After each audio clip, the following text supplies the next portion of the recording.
noches, comenzamos un nuevo programa de Agenda 3, Emisiones 4. Segundo programa para este jueves 16 de abril, Agenda 3, la actualidad en contexto. Les contamos la semana pasada que debutamos y tratamos de explicarle un poco cuál es el mecanismo que tiene nuestro programa. Vamos a repetirlo un poquito como para que se vayan acostumbrando. Agenda 3, tres temas de agenda para anotar, para tener presente, para poder reflexionar sobre cuestiones importantes que nos pasan tanto en el mundo como en nuestro país y en nuestra provincia también. Yo me presento, soy Marcelo Teles. En el equipo me acompañan el productor periodístico Daniel Barrios, en la producción ejecutiva está Mara Sepúlveda y en la edición del programa Bernardo Torres. Tendremos una hora como para informarnos y para compartir algunas opiniones.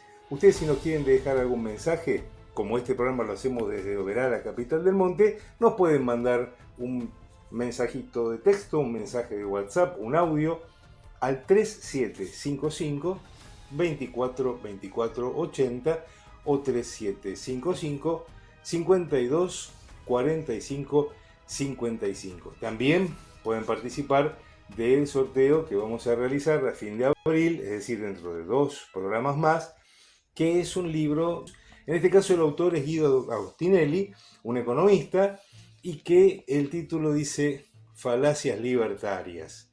¿De qué tratará? Ya vamos a hablar un poquito más del libro en un rato nada más.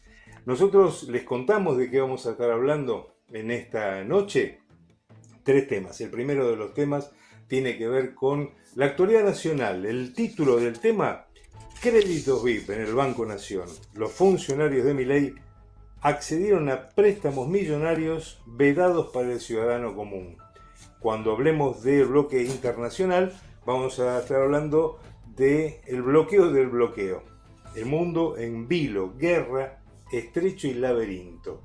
Y cuando cerremos el programa y estemos en el bloque de la Tierra Colorada, en el bloque de Misiones, calle, calabozo o cementerio. La advertencia de la Pastoral de Adicciones en Oberá. Un problema muy serio que nos está atravesando a toda la sociedad, que lo podemos decir desde la ciudad de Oberá, pero en cualquiera de las localidades de nuestra provincia y de la Argentina están pasando cosas similares. Nosotros vamos a aprovechar para comenzar directamente el programa con el primer bloque. Vamos a la presentación del bloque nacional y ya seguimos con ustedes.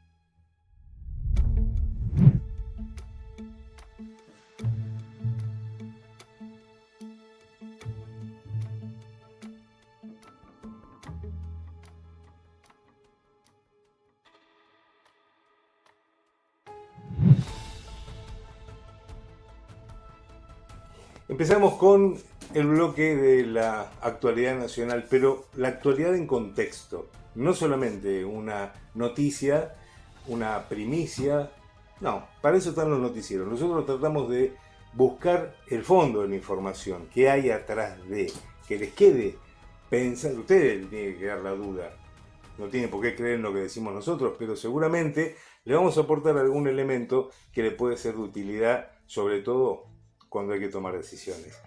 El título de este bloque, del bloque nacional, Créditos VIP en el Banco Nación. Los funcionarios de Milei accedieron a préstamos millonarios vedados para el ciudadano común.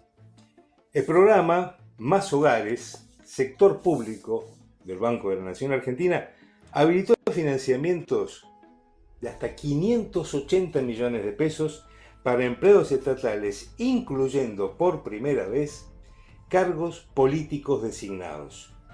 Mientras el gobierno rechaza cualquier solución para los deudores de los créditos UBA, directores de organismos y funcionarios del equipo económico tomaron créditos por encima de los topes disponibles para el resto de la población.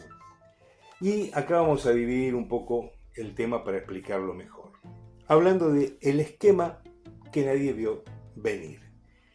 El relanzamiento que hizo el Banco Nación en el año 2024, apertura de crédito, apertura de la economía, apertura de las importaciones, bueno, permitió incorporar sin anuncio público un cambio que permite o le abrió la puerta a lo que está pasando en este momento. Esta controversia actual se basa en una modificación de la reglamentación que tenía el Banco Nación precisamente para el otorgamiento de crédito. ¿A quiénes?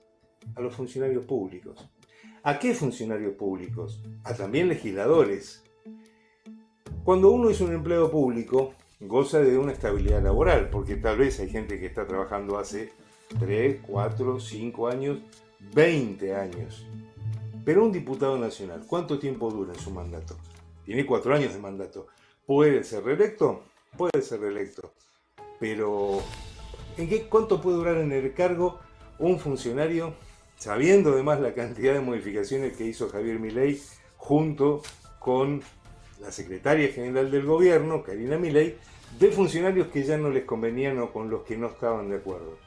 ¿Cuál es la estabilidad laboral de un funcionario? Ante esta situación, se dio la posibilidad de habilitar préstamos UVA con cuotas bajo sistema francés y plazos de hasta 30 años. Pero en septiembre el banco, septiembre de 2024, sumó una variante específica. Sector público, más hogares, sector público. La diferencia no es menor, y la vamos a explicar.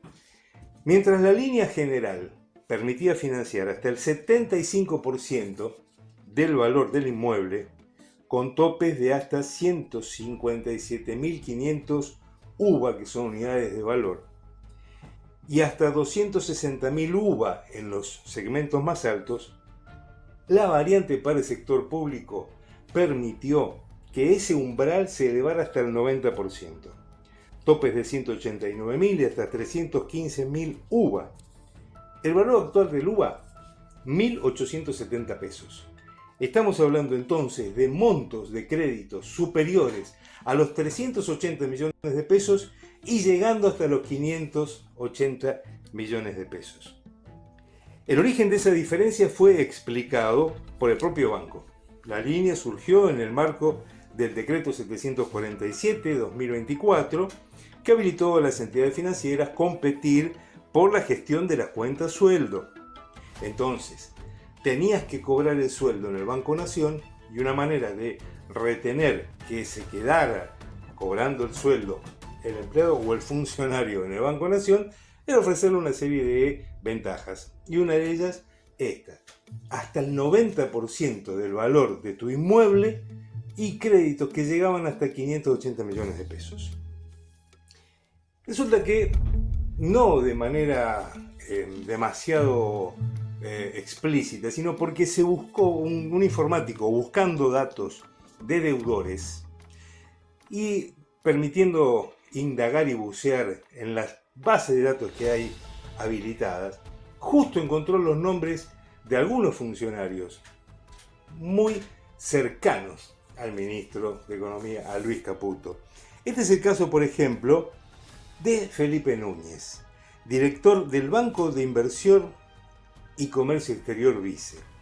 Él tomó un préstamo, alrededor de 373 millones de pesos, en el momento de su otorgamiento, y fue en febrero del 2025, por encima del máximo que estaba permitido. ¿Quién es en este caso Felipe Núñez? Nosotros ingresamos a la cuenta de X y acá no hay ni inteligencia artificial, acá no tenemos fake news. Esta es la cuenta de X de Felipe Núñez, que ustedes la están pudiendo ver. Y cuando uno ve la foto de este joven que se autopercibe, como dicen, economista de la UBA, evidentemente se recibió en la Universidad de Buenos Aires, y MSc en finanzas de la UCEMA, la universidad importante, universidad privada, y además dice Chief Financial Analyst de Toto, jefe de analistas financieros de Toto. ¿Quién es Toto? Y si uno ve la imagen que tiene en su cuenta de X, en su cuenta, digamos, la imagen de portada, ahí parece que no es ni el de la Guerra de las Galaxias, no es ni alguien de El Señor de los Anillos, no, es Toto Caputo. que parece que está peleando con una bestia, y este joven, beneficiado por este crédito que decimos de cerca de 373 millones de pesos, obviamente salió a defenderse. ¿Y qué dijo? Que no hizo nada malo, que estaba habilitado por el Banco Nación, que cobraba el sueldo en el Banco Nación, que va a pagar el crédito. ¿Cuántas personas pueden acceder a un crédito de estas características? Bueno, hubo 27.000 créditos otorgados en este tiempo. Y de esos 27.000, 11.200 créditos pertenecen a los empleados del sector público.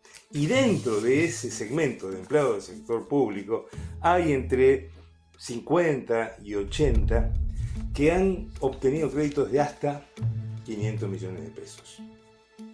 Acá empieza la situación que indigna, porque pueden decir, ¿esto es legal? Y realmente sí. ¿Por qué? Porque estaba habilitado. ¿Quién lo habilitó?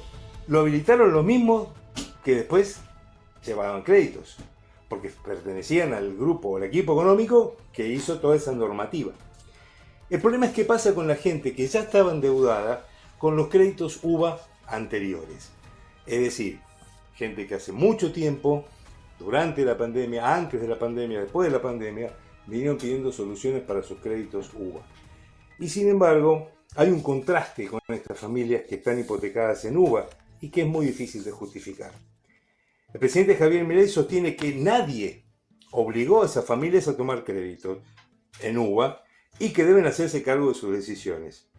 El mismo ministro de Economía, Luis Caputo, este que está acá en esta fotito, reconoció públicamente que él le recomendó a sus muchachos, a su equipo, que tomen crédito. Es una forma que tiene habitual, comprar campeón. Bueno, no sé si le habrá hecho así, pero sí les dijo. Y esta situación generó pedidos de informe en el Congreso que están en marcha y que va a haber que dar explicaciones. ¿Cómo se le ha dado, por ejemplo, 240 o 250 millones, no me acuerdo en este momento, a una joven de 24 años que trabaja en el Estado, pero que el cargo más importante que tiene es tener como apellido Menem? Entonces, aquellos que venían a destruir el Estado de adentro, primero se van a quedar con lo que hay en el Estado y van a aprovecharse de ese Estado. ¿Qué es lo que no te dicen? En el mercado hipotecario, el Banco Nación ha tenido un lugar preponderante, ha ganado una posición casi dominante porque tiene más del 40% de todos los créditos otorgados, porque ha sido una política agresiva de dar crédito. Lo que pasa es que no son todos los créditos iguales. Ante esa situación, consideramos que hay que conocer un poco más a fondo, hay que prestarle atención a las críticas que están haciendo aquellos que son beneficiarios de créditos UVA y, más que beneficiarios, perjudicados por créditos UVA, y ver la posibilidad de que se encuentre una respuesta para ellos. Este tema va a seguir, como casi todos los temas que nosotros vamos a presentar en Agenda 3, no se van a agotar hoy y va a haber noticias en breve sobre la evolución de estos hechos. Nos vamos a ir nosotros al segundo bloque, vamos a pasar ya al bloque internacional. Vamos a estar hablando de qué está pasando ahora mismo en el estrecho de Hormuz, la guerra entre Estados Unidos, Israel e Irán, el bloqueo del bloqueo. Ya venimos.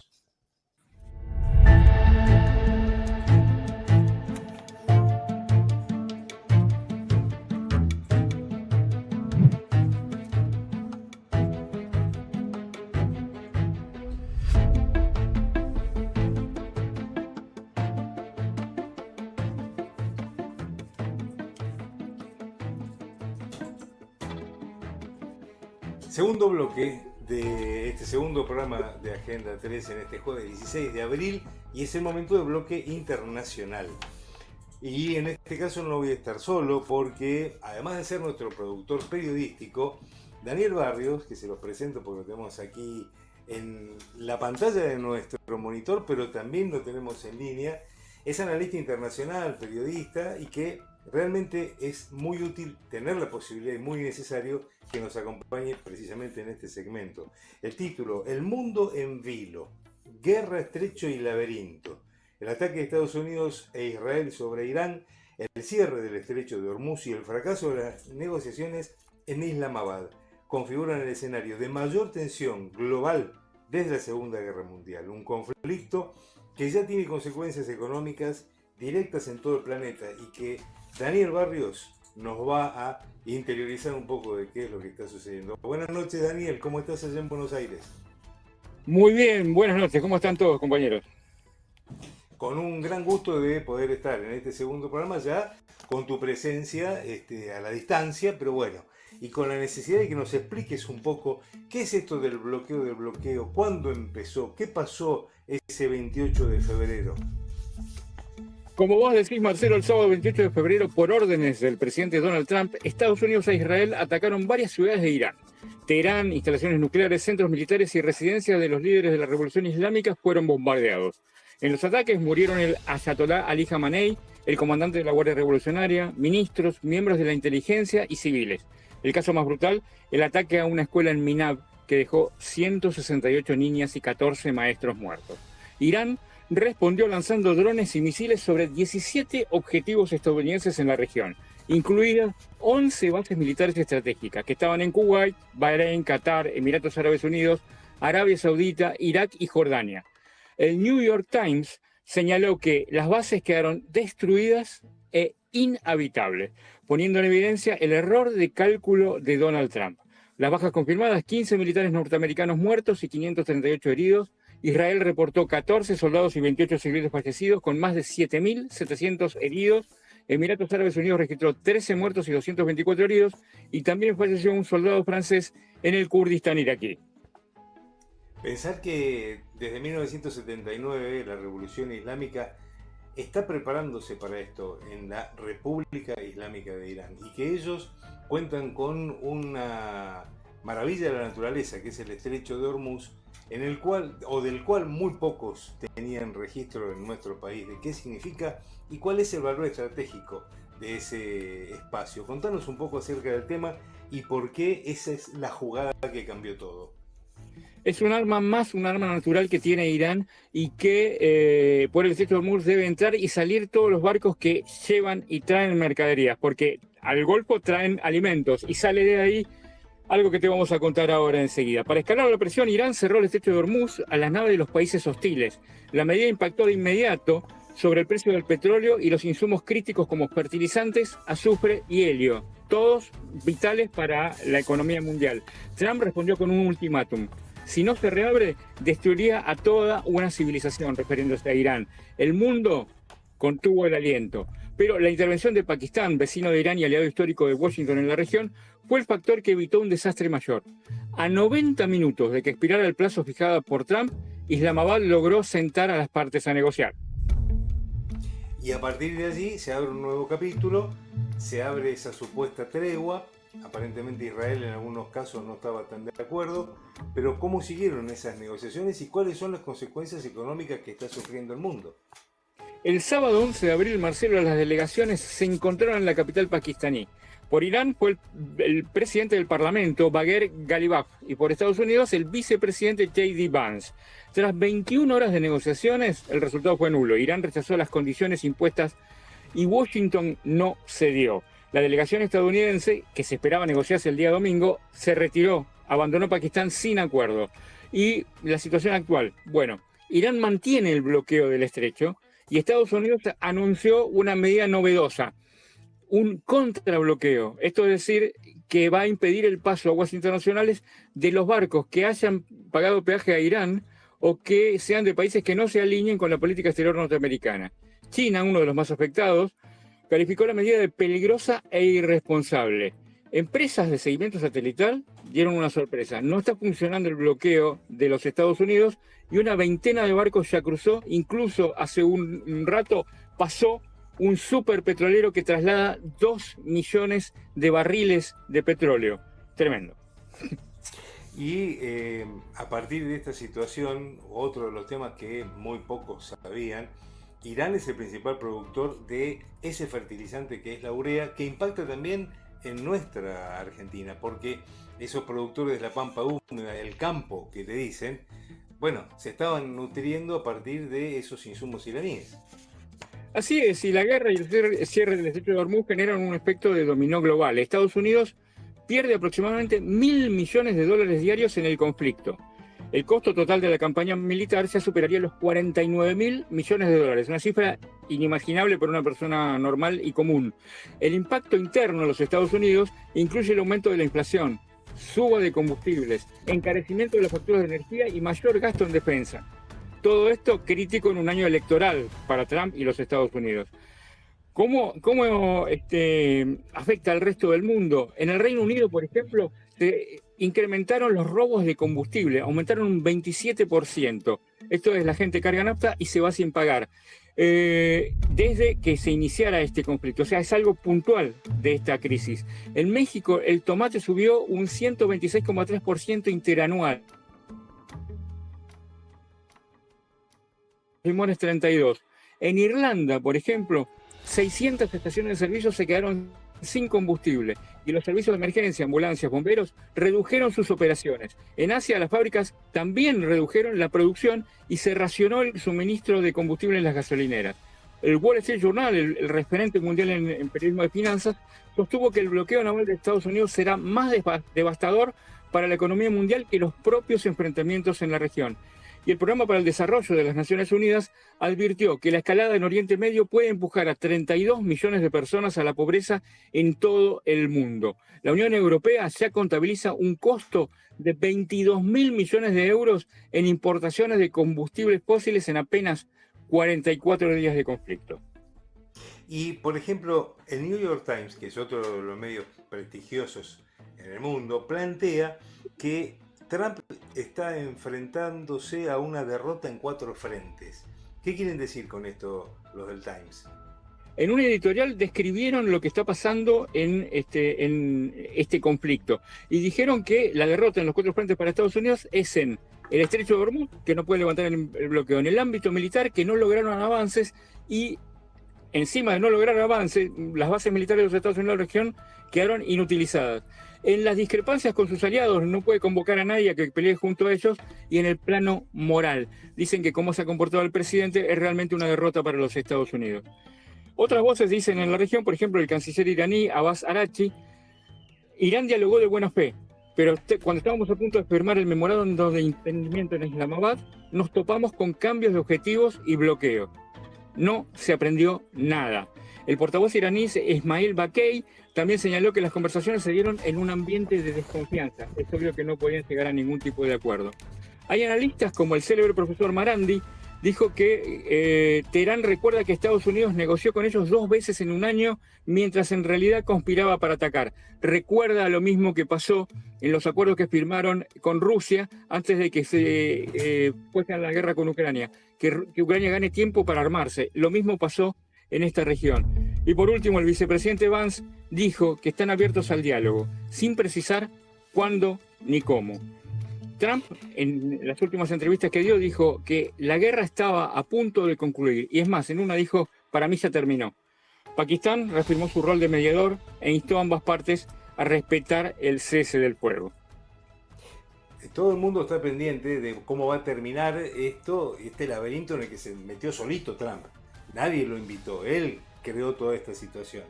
Yo te propongo que para la semana que viene, porque en una semana pueden pasar muchísimas cosas, tengamos la posibilidad de hacer una nueva evaluación.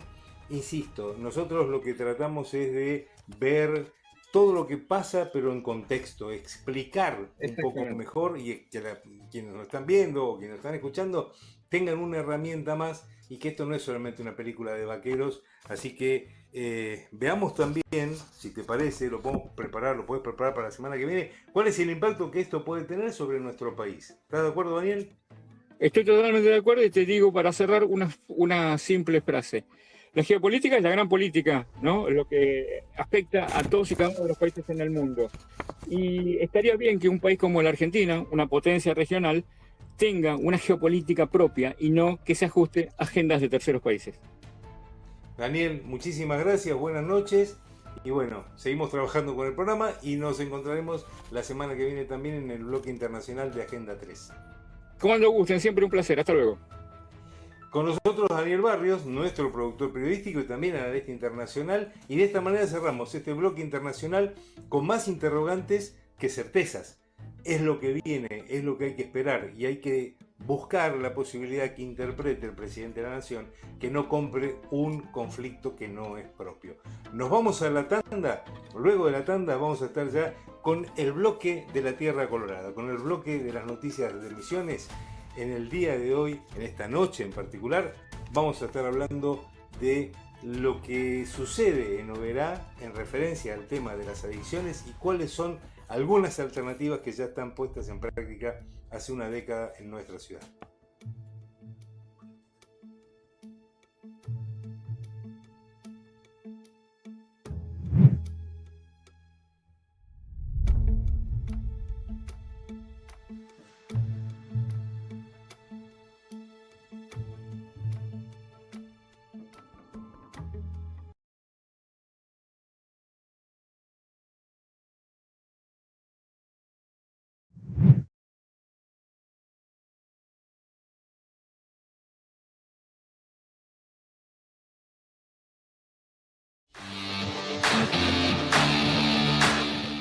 Tauriel Showroom de maderas, calidad que construye confianza. Buena calidad y variedad de maderas. Visita Tauriel Showroom de maderas, donde encontrarás todo para tus proyectos, con atención personalizada y los mejores precios. Estamos en Avenida de las Américas, 1639. Abrimos de lunes a viernes de 8 a 12 y de 16 a 20 horas. Los sábados también hasta el mediodía. Tauriel Showroom de maderas, calidad que construye confianza. En Instagram, @taurielmaderas. En el barrio, en la chacra, la señal nunca se atrasa. Con pasión misionera, te damos red donde sea. Valenzuela Sistemas, llevamos internet donde nadie más llega. Donde nadie más llega. Valenzuela te conecta. Te llevamos internet donde lo necesites. Valenzuela Sistemas. WhatsApp 3755 34 11 77. RPD Noticias. Es información con opinión, información actualizada y destacada, notas de opinión y entrevistas. Un equipo de profesionales al servicio de la verdad. Desde el 2012, activos en la web. Seguinos en las redes. RPD Noticias.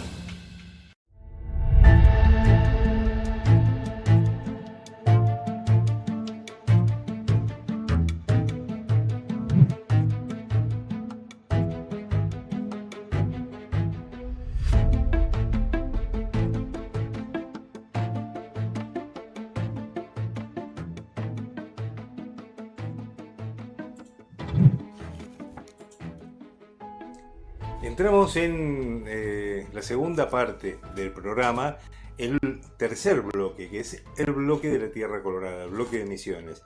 Les dijimos que hoy ese bloque lleva como título Calle, Calabozo o Cementerio, la advertencia de la Pastoral de Adicciones de Oberá.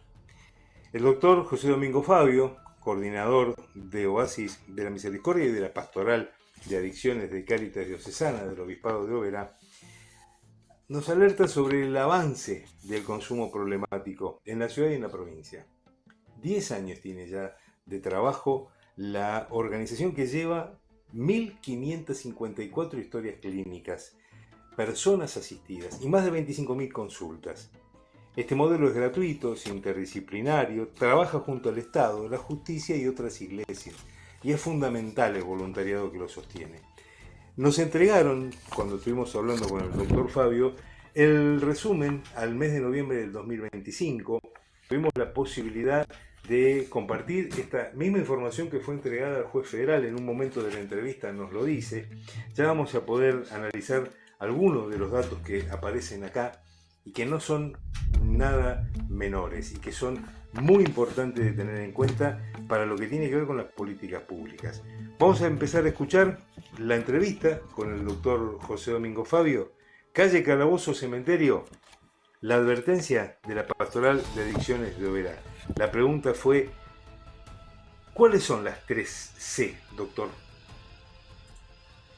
Bueno, es para graficar el proceso que vive aquel que consume, el consumo problemático de sustancias ilícitas o ilícitas. Nosotros, en nuestras 1554 historias clínicas que tenemos desde nuestro inicio a hoy, tenemos ya sufrientes que están en la calle, otros sufrientes están en los calabozos y lamentablemente algunos en el cementerio. Entonces, calle, calabozo, cementerio.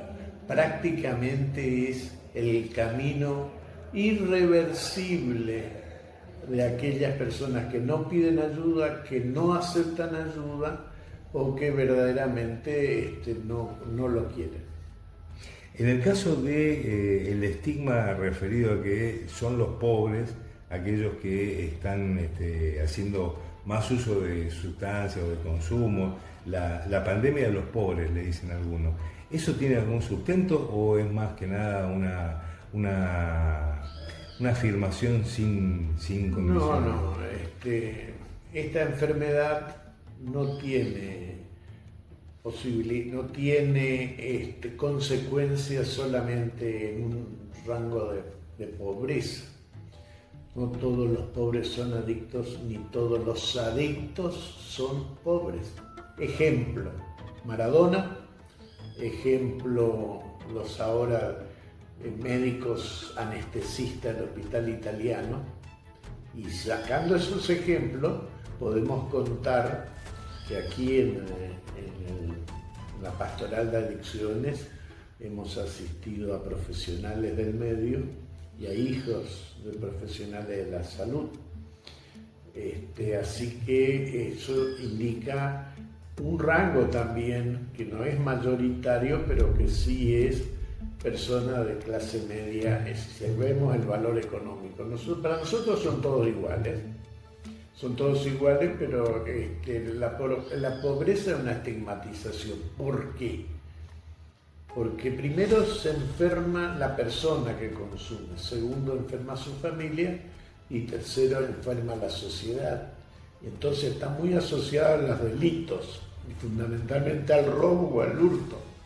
¿Para qué? Para conseguir sustancias. Entonces, falopero entró a mi casa, borracho golpeó, o sea, siempre hay una adjetivación para aquellos que tienen este problema de consumo. Evidentemente, esa frase, no todos los pobres son adictos, ni todos los adictos son pobres, marca una cuestión que es absolutamente transversal. Una situación en donde también las edades hay que prestarle atención. Ahí estaba diciéndonos el doctor, y de hecho lo tenemos acá en este registro, que las edades que han asistido van desde 5 años, niños de 5 años, hasta adultos mayores de 90 años. Y este registro de todo este tiempo que ha trabajado la Pastoral Diocesana, insisto, es muy útil, y esto es lo que necesitarían los concejales, los funcionarios de la municipalidad, funcionarios de la provincia, ¿por qué no de la nación? Vamos a seguir escuchando lo que nos decía el doctor Fabio en referencia a la historia de la Pastoral Diocesana de Oberá. Bueno, nosotros arrancamos en el 2015 como un grupo, un equipo diocesano dentro del área Ciudadanía de Cáritas Diocesana. El área de Ciudadanía nos convocó y nosotros hablamos con el obispo, el problema avanzaba y entonces arrancamos haciendo prevención, íbamos a los colegios. Y después la real historia es de que los chicos, los jóvenes nos preguntaban: ¿y a dónde vamos? ¿Qué hacemos? Y nosotros entonces, ¿qué estábamos? Rengo, no teníamos asistencia, había que mandar a Posada, a Manantial. Entonces, en una conversación con el hoy ministro de Salud, él era director del hospital en ese momento, le digo: no nos prestaba un psiquiatra y una psicóloga, queremos hacer esto. Y bueno, Así empezamos atendiendo los días jueves en Cáritas Diocesana. Después nos fuimos desbordando y ya teníamos lunes y jueves. Para eso arrancábamos con 2 trabajadores sociales, una psicóloga y un médico psiquiatra. Después la Municipalidad de Oberá nos cubrió otra psicóloga, la Iglesia Luterana otra psicóloga, y así fuimos armando un equipo hasta que a fines de la pandemia, que también seguimos atendiendo allá durante la pandemia, se reestructura esto. Antes era la guardería de niños San Antonio, donde estamos en este lugar, y entonces venimos todas las mañanas de lunes a viernes, y ahora tenemos 2 médicos psiquiatras, 4 psicólogos, 2 psicopedagogos, 2 trabajadores sociales, una nutricionista, el voluntariado, y tenemos, como habrás visto al entrar, hoy tenemos taller de peluquería, se le corta también el cabello, tenemos el desayuno, ya en situación de calle a los pacientes que vienen, el mate toda la mañana, y bueno, esa asistencia y ese abrazo curador es el que le acerca al paciente. Y tenemos 2 cosas importantes adicionadas a lo nuestro, que es Narcóticos Anónimos, que también funciona acá lunes, jueves, pero por la noche, y sábado de mañana, Narcóticos Anónimos. Y tenemos el CITEP, la terminalidad escolar, para aquellos que con un programa que fue ideado por nuestro psicopedagogo y está autorizado y avalado por el Ministerio, bueno, le estamos brindando ese servicio. ¿Qué pasa? Que por lo menos que el título secundario, aquellos que tienen la posibilidad de salir a buscar trabajo después de pasar un proceso, le tengan una herramienta más para poder continuar su vida. En lo que nos decía el doctor Fabio, hay un reconocimiento a lo que en su momento fue, siendo director del hospital, el doctor Héctor González, el ministro de Salud, el apoyo que tuvo desde la provincia en el caso de la asistencia a los profesionales. Y hay un número que no se puede uno olvidar. 1554 es hasta la fecha, en 10 años, la cantidad de historias clínicas abiertas. Entendamos, el doctor Fabio es un médico muy prestigioso de la ciudad de Oberá, que tranquilamente podría estar gozando de su jubilación, pero le está dedicando su tiempo a dar esta mirada social a un problema de salud.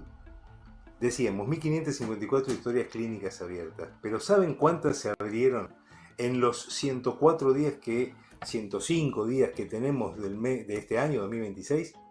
80 historias clínicas nuevas en casi 100 días, cuando en 10 años se habían abierto 1470 más o menos. Evidentemente, y el año pasado, porque también está el rango de cada año, el año pasado se abrieron 201 historias clínicas, y ya en apenas 4 meses tenemos 80 historias clínicas. El problema está recrudeciendo. Seguimos escuchando la palabra del doctor José Domingo Fabio. 10 años, 1554 historias clínicas, que no es un número frío, es un número, ese número es personas, detrás de cada número hay una persona. Pero eso no son las consultas, Las consultas superan largamente las 25.000, porque viene la abuela a pedir ayuda, es una consulta. Se le da herramienta para que traiga. Se abre historia clínica únicamente a las personas que están en problemas de consumo. A los familiares se lo atiende, pero no se abre historia clínica. Entendiendo que son historias clínicas individuales e irrepetibles, en el término de estos 10 años aproximadamente, o el promedio, nos darían unas 150 historias por año abiertas. En este 2026, del cual llevamos 104 días, ¿qué cantidad de casos han incorporado? Y 80. más que lo que sería... Claro, pero el promedio, lamentablemente el promedio que haces dentro de los 10 años están los años de la pandemia, que abulta en años, pero la atención, al no haber colectivos, no haber transporte, no nos podíamos mover, perdimos mucho el contacto. Nosotros teníamos pacientes de Puerto Esperanza, allá de cerca de Iguazú, que venían, el padre acompañando a su hijo, era una maravilla el esfuerzo que hacían por salir y cómo iba de bien. Nos agarró la pandemia y se terminó el contacto. Seguramente si TAC sigue con problemas estará en El Dorado, pero que hay también ahora un dispositivo como esto de salud del Ministerio de Adicciones. Pero de nuestra estadística, que ahora te la voy a dar, que es la de noviembre del 2025, tenemos una actualizada que se hizo un solo ejemplar porque la llevamos al juez federal en la oportunidad que tuvimos de conversar con el juez federal. Entonces, acá lo que el menor de los chicos que asistimos tiene 5 años. Eso fue en el 2016, 5 años, y el mayor más de 70. Así que es transversal en edad. Sexo en un momento determinado era casi 50 y 50, ahora es a predominio de varón. Entonces tenemos que plantear. La sociedad debe saber, la provincia debe conocer que esta pandemia avanza sin retroceso, al contrario, sofisticando más el consumo. Tenemos las pantallas, tenemos el juego por internet, tenemos los ludópatas clásicos. Todo esto estamos también asistiéndolo acá, ¿no es cierto? El voluntariado, por supuesto, está muy atento al pedido de ayuda que se pueda hacer vía telefónica, que se pueda hacer vía viniendo acá al Oasis. Acá lo recibimos, buscamos el turno más urgente posible con los profesionales, porque lo nuestro se divide así. Tenemos un equipo de voluntariado donde el coordinador es quien les habla, yo soy el coordinador de la pastoral, y después tenemos colaboradores, y entonces eso ad honorem pura, donamos nuestro tiempo al tratamiento de las adicciones. Y después ya está el equipo profesional.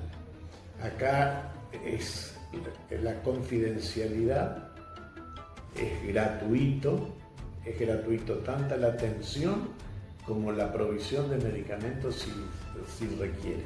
Así que creeríamos que estamos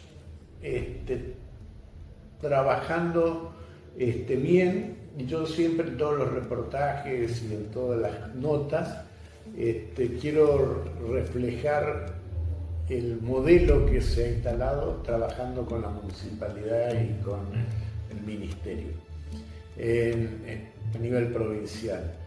Se aceptó tan bien el mecanismo de que somos escuchados, somos invitados permanentemente a cualquiera de los eventos que se organice desde Posadas, y lo más nos sentimos acompañados, tanto por el municipio como por el gobierno provincial. Quedan todavía unos minutos para escuchar al doctor José Domingo Fabio en referencia a una reflexión final, pero antes, ¿qué es lo que está pasando precisamente con el Poder Judicial y con algunos sectores del Poder Judicial? Y por qué en algunos casos hay que interpretar que los casos vinculados al narcomenudeo sí pueden tener alguna participación de la justicia provincial, pero los casos más vinculados al narcotráfico, eso sí depende exclusivamente de la justicia federal. Entonces, el juez federal, lo verá, tiene mucho que hacer y tiene mucho que responder. Y nadie le hace ninguna pregunta, ni le contesta a nadie tampoco el juez federal. Entonces, todo el trabajo que pueden hacer los policías de a pie, en investigaciones, con la sumatoria de pruebas y demás, necesita finalmente que la justicia federal ponga las barbas en remojo y actúe. ¿Por qué? Porque no solamente hay que esperar a los peces grandes, porque los peces pequeños van creciendo y van generando empatía en las distintas barriadas. Todavía Oberá no está en una situación crítica. Hay lugares de nuestra provincia, como lo que es Iguazú, como lo que es la tragedia de La Pedra, que todavía por ahora no está por acá. Vamos a escuchar una de las últimas reflexiones del doctor Fabio y ahí regresamos. Nosotros con los juzgados provinciales de la justicia provincial lo asistimos a todos los pacientes que ellos nos mandan muchos pacientes. Es buena la relación, juzgado de paz, juzgado en este caso los juzgados de primera instancia. Y con el juez federal, que ya está en otro nivel porque está ya en la lucha del narcotráfico y demás. Nosotros con la policía, te diré que estamos asistidos codo a codo, pero les faltaría todavía alguna más capacitación. Desde afuera lo miro, ¿no? Al personal policial para tratar al adicto que está en consumo. Porque a veces el adicto que está en consumo es muy retobado, como decimos nosotros, los misioneros, y los muchachos. Y la guardia del hospital, que a veces priorizan otras atenciones y no estas intoxicaciones. En su oportunidad, hace muchos años estábamos todavía en Cáritas, tuvimos reuniones con los diputados de Oberá, que estaban en la legislatura, y con los concejales. Ya pasaron varios años y nunca más. Visita del diputado nacional, Pastori, vino en un momento Humberto Schiavoni, Pastori, y bueno, yo lo que no reclamo, pero sí me gustaría de sumo agrado que el defensor del pueblo o la defensora del pueblo ahora, ante este problema que hay en Oberá y en la provincia, pero vamos a localizarnos en Oberá, estén interiorizados de estos números, de estas realidades, porque son personas y son nuestros vecinos.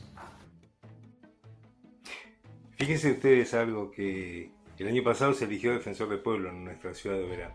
Hubo una enorme cantidad de candidatos. ¿Saben cuántos fueron a hablar con la pastoral de adicciones? Ninguno. Por eso ese reclamo y la necesidad de saber y conocer y de romper esas barreras y esos estigmas. Vamos a escuchar la última reflexión del doctor José Domingo Fabio cuando le preguntamos, con su experiencia, con tantos años, con la medicina, con el trabajo social, ¿qué es lo que considera? ¿Cuál puede ser la raíz de todos estos problemas? Lo escuchamos. Hay algo muy significativo que me olvidé relacionar: suicidio con consumo. Entonces, a consecuencia del consumo, el suicidio, o inducido al suicidio a través también del consumo. Bueno, y la multicausalidad que lleva a una persona a consumir, podemos analizar varios aspectos. Fundamentalmente hay una falta de afectos, hay una pérdida de valores, hay un desequilibrio emocional, que quieren llenar ese vacío con algo y creen que con sustancias se va a llenar. Así que cada caso y cada persona es un problema y es muy difícil desentrañar todo desde el voluntariado porque los profesionales así lo trabajan.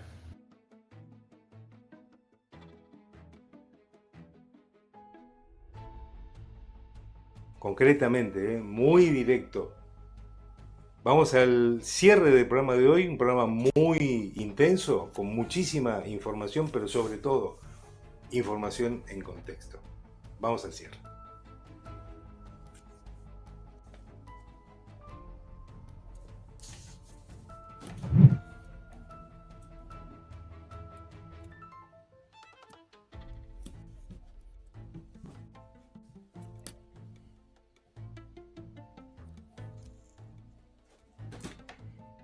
Llegamos al final del segundo programa de Agenda 3, aquí en Misiones 4. Muy agradecidos al equipo con el que estamos llevando adelante esta propuesta de comunicación. En la producción periodística Daniel Barrios, en la producción ejecutiva Mara Sepúlveda, en la edición y dirección Bernardo Torres. Agradecemos a las autoridades de Misiones 4 que nos dan esta oportunidad. Ahí les estamos mostrando el libro que vamos a sortear dentro de 2 programas más, en el cuarto programa, el último programa, que si no me equivoco es jueves 30 que tenemos en el mes de abril. Guido Agostinelli, Falacias libertarias, cómo caer en la estafa de moda. Esto es lo que dice. Y la descripción del libro, que está editado por los amigos de Ediciones Sicus. La dolarización, la concentración y extranjerización económica, varias cosas de las que vamos a seguir hablando en el resto de los programas. Nosotros nos despedimos, volvemos a encontrarnos dentro de una semana y todavía tenemos el mismo jefe de gabinete, por lo tanto, según el jefe de gabinete, apenas periodista, les saluda, les desea que tengan un buen fin de semana y nos encontramos en 7 días. Aquí en Agenda 3, actualidad en contexto. Muchas gracias y buenas noches.